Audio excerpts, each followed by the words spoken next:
আঁকবো। 2 নম্বর ত্রিভুজ থেকে আমরা একটু মাথা দিকে কেটে দিব এবং নিচের দিকে একটা ইউ লিখবো অর্ধেক।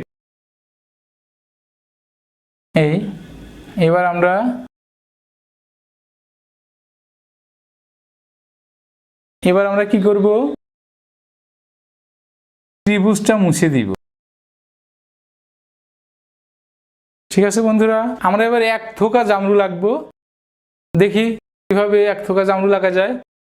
আমরা একটা জামরুল আঁকতে পারলে আমরা অনেকগুলো জামরুল আঁকতে পারবো একইভাবে। আমরা প্রথমে একটা ত্রিভুজ দিয়ে জামরুল এঁকেছিলাম। এবার আমরা ঠিক এইখানে একটু বাঁকা করে আমরা ত্রিভুজটা আঁকবো। এবার এখান থেকে বোটাটা আমরা মিশাই দিই, এই পাশে তাই। এবার আমরা এখানে আর একটা ত্রিভুজ আঁকবো। আমরা এখানে আরো আঁকতে পারি। এবার আমরা বক্সটাকে মুছে দিব। জামরুলের পাতা বেশ বড় হয়। ঠিক আছে বন্ধুরা, আমরা এক থোকা জামরুল আঁকলাম। ধন্যবাদ। আপনাদেরকে আজ তীর লিখে কিছু ছবি আঁকা দেখাবো, আশা করি ভালো লাগবে। সবাই ধৈর্য সহকারে দেখবেন। প্রথমে আমি একটা তীর লিখলাম। এবার এই তিনের মধ্যে আমি একটা শূন্য দিব, একটা ডাব্লিউ দিব,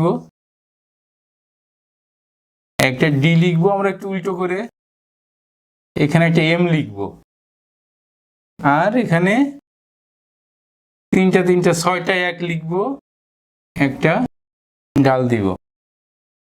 তাহলে আমরা কি কি লিখেছিলাম, একটা 3 0 ডাব্লু, অথবা আমরা এখানে ভি দিতে পারি, অথবা ভি ডি 1 সমান সমান।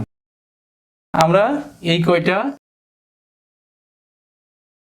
ওয়ার্ড বা সংখ্যা আমরা এখানে লিখেছি, সেইটা দিয়েই আমরা ছবিটা এঁকেছি।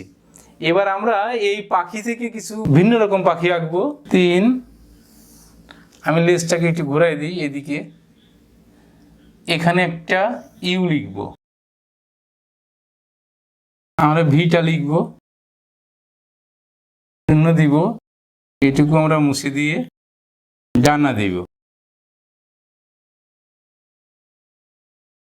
আমরা সুন্দর দেখানোর জন্য কিছু অলংকার ব্যবহার করি, মেকআপ ব্যবহার করি, ঠিক আমরা ছবিতেও সেগুলো আমরা ব্যবহার করি একটু আঁকা বাঁকা দাগের মাধ্যমে। আমরা পাখিটাকে সুন্দর দেখানোর জন্য আমরা এই জায়গাটাকে একটু ঘুরাই দিতে পারি, ঘুরাই দিয়ে আমরা এটাকে মুছে দিব। তাহলে আমাদের এটা আরো সুন্দর দেখাবে। এবার আমরা চাইলে এই লেজটাকে আমরা এদিকে না দিয়ে আমরা এদিকে দিতে পারি। আমরা এই ডালটা মুছে দিই, আমি এই জায়গাটা আর এইখানে আর একটু দিলাম, এখানে আমরা একটা ঝুড়ি দিই,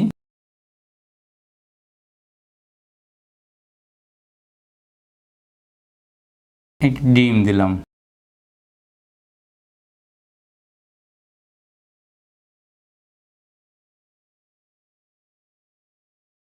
একটা মুরগি হলো। আমরা এই মুরগি থেকে আবার মোরগ কাটবো। কিভাবে, আমরা ঝুড়িটা মুছে দিই। মোরগে তো আর ডিম পারে না, মুরগিতে ডিম পারে। মোরগের আকারও একটু চেঞ্জ হয়। এটুকু আমরা মুছে দিয়ে আমরা এটাকে একটু বড় করে দিব, এইটাকে একটু বড় করে দিব। আর কি করব,